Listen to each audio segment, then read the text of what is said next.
our video on math arrays. So not a ray. We're not talking about a ray like in geometry. That's a ray. No, not that. No, math arrays.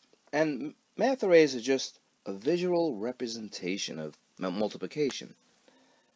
So in other words, we're using pictures. We're going to use, so we can use anything to make an array.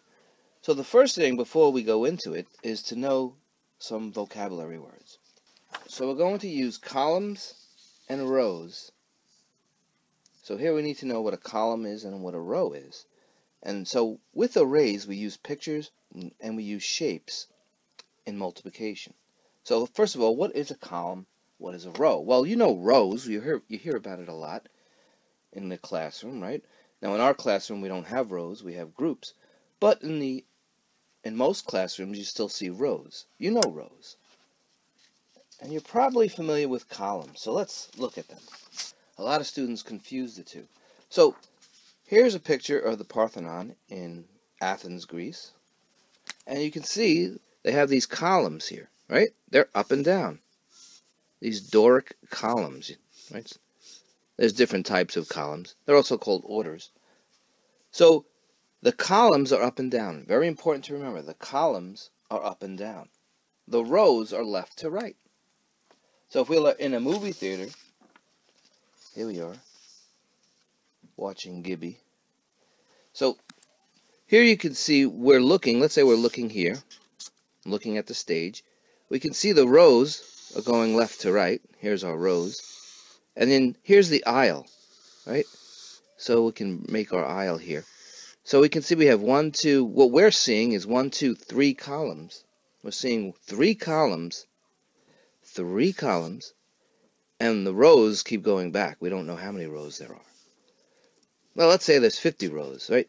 So we have columns and rows. It's very important that columns come first when we do our array, and we'll go over that in a minute. So columns come first, then rows.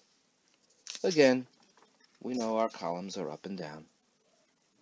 So if you get confused, just think of the Greek Parthenon, or any of those classical buildings you see. Even in New York City we have them. You see the columns up and down. So just to reinforce it, the columns are up and down. Okay, so what is an array? Let's go over it now. So again, I said in the beginning that we want to represent multiplication with an array. The first number, right here, let's say we're doing 7 times 4. The first number is the column. And the second number is the, what is it? The row. You got it. Row. So if I did 7 times 4, we're saying 7 columns, 4 rows. So what would this be? What if I gave you 8 times 2? How many columns are there? 8.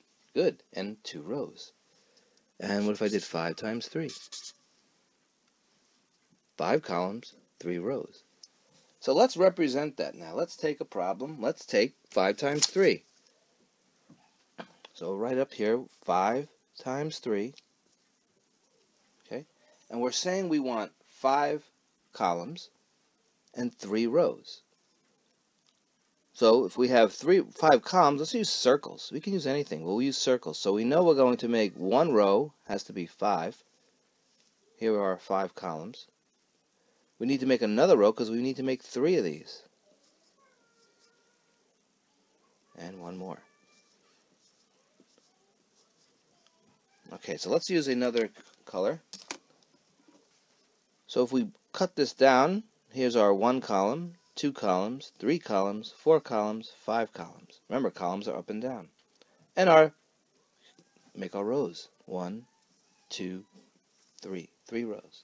So that's an array. We did a visual representation of 5 times 3 using an array. So let's see if you can do one now. Let's erase this. What if we did 2 times 7? Try to do that. Make an array. Alright. How many columns? 2. We need 2 columns.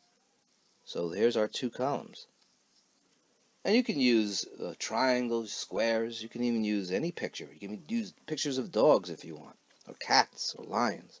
So here's 2 columns, that's 1 row, 2 rows, 3 rows, 4 rows, 5 rows, let's move it up a little here, 6 rows, 7 rows.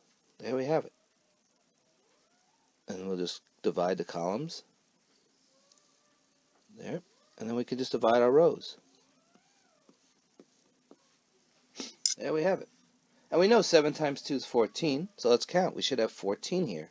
Or we did a happy accident. Let's check. 1, 2, 3, 4, 5, 6, 7, 8, 9, 10, 11, 12, 13, 14. We did it. Alright, that's how you make an array. Great job.